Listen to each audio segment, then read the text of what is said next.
Hello, my name is Tom Bobkowski. I'm the Director of Safety, Security, and Residency for the Greenwich Public School System.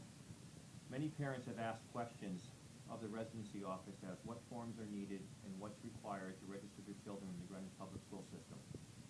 As of January 1st, 2012, the process has changed slightly and asks for some new documents.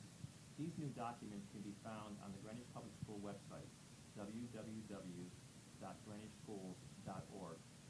Linked down to Residency on the bottom of the home page, and the second page you will find Residency Verification Affidavit Document, a PDF. Click on that and the forms will be there. The first form that will be required of every parent is a Greenwich residence and registration checklist.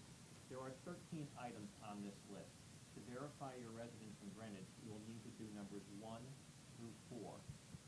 In this checklist, we are going to ask for a parent affidavit. If you own property in Greenwich, we're going to ask for a mortgage statement or a deed or a real estate tax bill for the property. If you lease, we're going to ask for a copy of your lease showing a active start date and a valid expiration date within the current time that you're registering. And we're going to ask for a landlord affidavit, which I'll show you in a minute.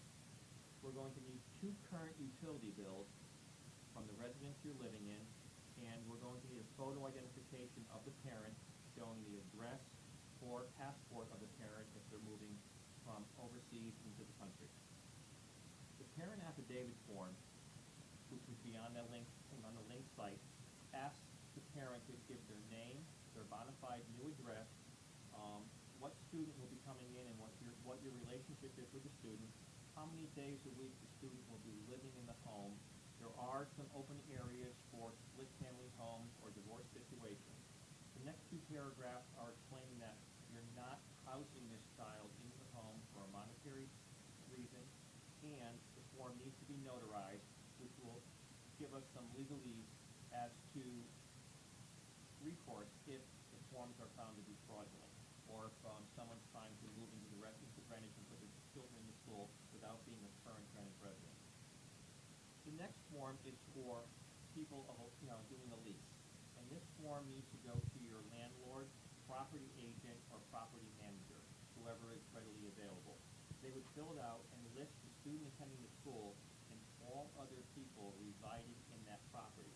Then this form also needs to be notarized and brought back with your registration document.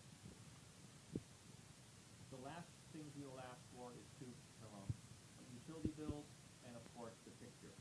Now, there are situations where someone can sponsor a student in the Greenwich schools, and there is a form on there for sponsored students. In this situation, the sponsored student or the property owner of the sponsored student would have to come in with all of the documentation I asked for, a reason why they're sponsoring the student, and needs to have it notarized that this is a true sponsorship and they're not receiving monetary compensation for having the student living there, and the student is residing with them full time in the sponsored home and not in someone else's home and only being transported to the schools. And these are some of the documents that require now for verification process.